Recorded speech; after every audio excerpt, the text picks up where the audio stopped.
Hello and welcome to another edition of Stockwatch. As we get into the middle of the trading week, all eyes are on the Federal Reserve as they're looking to, well, you could say from the beginning of the year we were looking into March as the first rate hike by the Federal Reserve, and 25 basis points or 0.25% is likely to be added today, and it looks like it's been priced in for most of the last couple of months. We don't see roughly a big shake-up in the market when it is announced later, but investors are watching to see what the central banks say about the state of inflation for the rest of the year, as well as future rate hikes as well. So this is not only for this year, it's actually going into 2023 as a recovering economy, as I just said, looks like Jerome Powell is going to start looking more brightly into the future. So looking at the DXY and the euro dollar currency pair today, as the DXY has seen it's been moving quite rapidly to the upside since this time last year after it dipped quite low into the 90 region.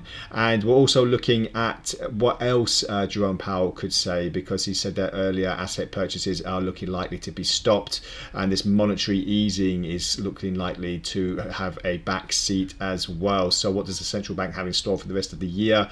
Well, as I said, for the beginning of the year, it has been likely more and more Fed rate hikes are in the pipeline. So we'll see what this 25 basis points will mean for the markets. And as I said, it looks like it's pretty much been trading in for a lot of the near term. If we look on the euro dollar pair, and this is on the daily chart, we haven't seen these low levels since the start of the pandemic. So you can see that the dollar is really surging against a basket of its main competitors. This isn't just against the euro, it's against the yen, the Swiss franc and the Aussie dollar, to name a few. So it has been progressively getting back on track since the beginning of the year. And if we just look at those figures as well, we've got September, October moving down to the beginning of the year. This is January, where we had a little bit more of a spike to the upside, but as you can see, this firm double top here that we saw not so long ago, it's really taking effect now, because this has been very detrimental for a lot of the greenback's competitors. So we're looking at another leg lower at the moment. If we just look on the 4-hour chart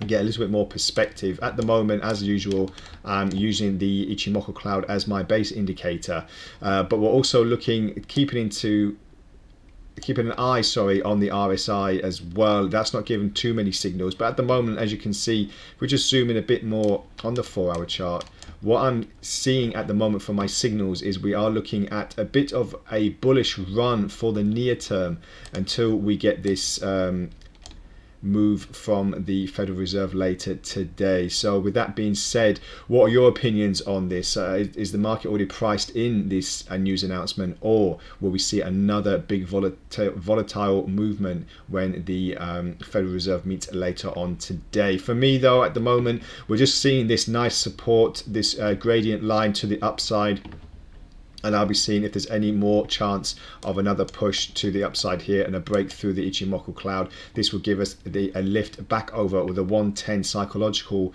zone, and then possibly another leg higher. But the bias is that the greenback will be a little bit stronger for the rest of the month at least. So just keep that in mind when you are opening not just trades on the currency pairs, but also things that are affecting the dollar as well, such as the dollar index, the DXY. If we go on the daily chart, excuse me, we'll just pull it back to the last time we saw these lofty levels on the DXY, the US index, and guess what?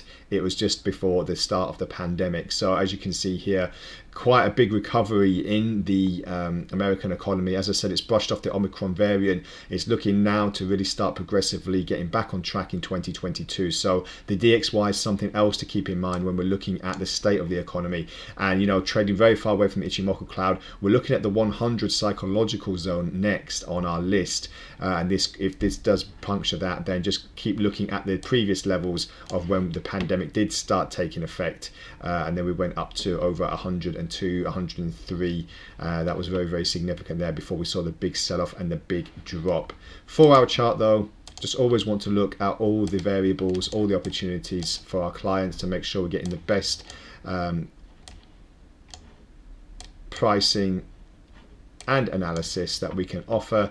At the moment, not many divergences in the way of the MACDs or the RSIs, just typically looking at the Ichimoku cloud indicator that I have on the screen. And as you can see here, very, very good support here. We're looking possibly at another leg lower during this descending channel that's just emerged in the last few sessions. However, most probably we'll see a bounce and another leg to the upside, depending on what decisions are made by the FOMC later on in tonight's American session. So keep an eye on all the fundamental news coming out, as it's going to be quite a good event, one of the most exciting events of the FOMC for a while, as we get these rate hikes in play. So that's all from today's video. As usual, it will be posted on YouTube. Feel free to comment and I'll get back to you as soon as possible. Have a great trading day ahead, and bye for now.